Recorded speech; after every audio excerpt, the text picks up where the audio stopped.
You know, in the world of big tech, there's almost nothing more damaging than a leaked internal document, especially one that seems to show a company writing rules that, well, that put kids at risk.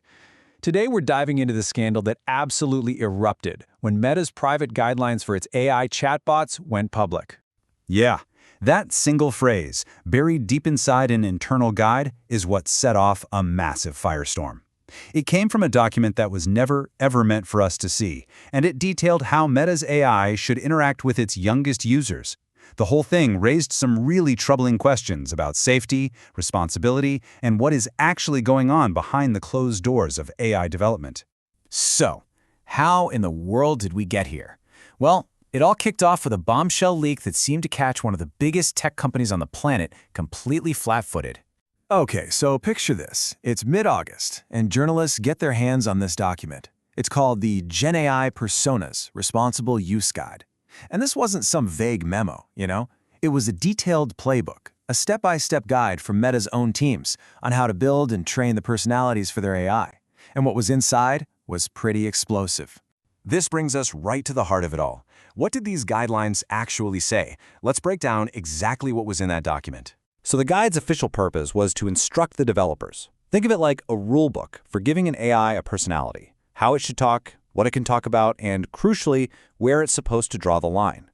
But for a lot of people, the lines it drew were in all the wrong places. And here it is. This is the sentence that really lit the fuse. The guide tried to create this weird distinction between sexual and sensual. It basically said, hey, the AI shouldn't be overtly sexual, but being sensual is okay, and it's allowed to talk about sensual topics. The vagueness of that word, sensual, especially when you're talking about conversations with teenagers, is exactly what sparked the immediate backlash.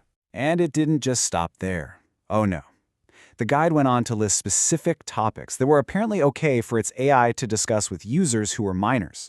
We're talking about deeply personal, really sensitive subjects like exploring sexuality, questioning gender identity, romantic relationships, and even engaging in what the document called flirtatious conversations. Now, the guidelines did try to make a critical distinction here. The AI was not supposed to start these conversations. It was only supposed to be reactive. So in other words, if a teenager brought up romance or something like that, the AI had the green light to engage. But for critics, that distinction was totally meaningless. It still opened the door for potentially really inappropriate conversations with kids. And just so we're all crystal clear on who we're talking about here, the document spelled it out. A minor was any user between the ages of 13 and 17. These weren't some vague guidelines for adults. They were specifically designed for teenagers on Meta's platforms. Okay, so once these details hit the public, the reaction was, well, it was swift and it was furious. A massive wave of outrage just swept across the media and the public. Man, this story just spread like wildfire. TechCrunch broke the news on August 14th. The very next day, The Guardian was out with a deep dive. Then Reuters followed up with its own investigation. And within just a few days, big outlets like Newsweek were reporting on the huge public backlash. This quote from The Guardian just perfectly captures the feeling out there. The policy wasn't seen as just a simple mistake.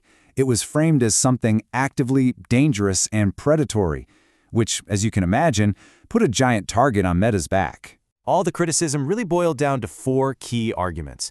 People were accusing Meta of a complete failure to protect children, of creating totally irresponsible AI guardrails, and of prioritizing engagement, keeping you on the app over actual safety. The general consensus was that it just showed a profound, staggering lack of judgment. So, with the world watching and basically condemning them, Meta had to respond. The company pretty quickly went into full-on damage control mode to deal with the fallout. And this was their main defense, delivered by their spokesperson, Joe Osborne. The company's official line was that everyone was freaking out over an old, outdated internal draft that was never actually used to build any of the AI chatbots people are using today. In their telling, it was just a bad idea that never left the drawing board. But here's where Meta's story gets a little tricky, right? The company called it an early draft, but the document itself contained really detailed operational rules. They claimed it was meant to prevent bad responses, but the text explicitly allowed sensual conversations. And while they were busy reassuring us that current AI is safe, the whole thing just raised serious questions about the development process that got them to this point. So you can kind of see the PR playbook here. Step 1, acknowledge the document is real. You can't really deny a leak. Step 2, frame it as old news, irrelevant, something that never left the building. And step 3, pivot to the present and tell everyone that today's products are safe and have all the right protections. The real question, though, was whether anyone was buying it. Ultimately, this scandal grew into something much bigger than just Meta. It ignited this huge, fierce debate about who's actually responsible for policing AI. Is it up to the companies building the tech? Should governments be stepping in to regulate it? Or are we just supposed to rely on leaks like this one to keep these companies in check? It leaves us with this fundamental and frankly kind of scary question for our time. As artificial intelligence gets woven deeper and deeper into the fabric of our daily lives, talking to us and talking to our kids, who is guarding the guardians?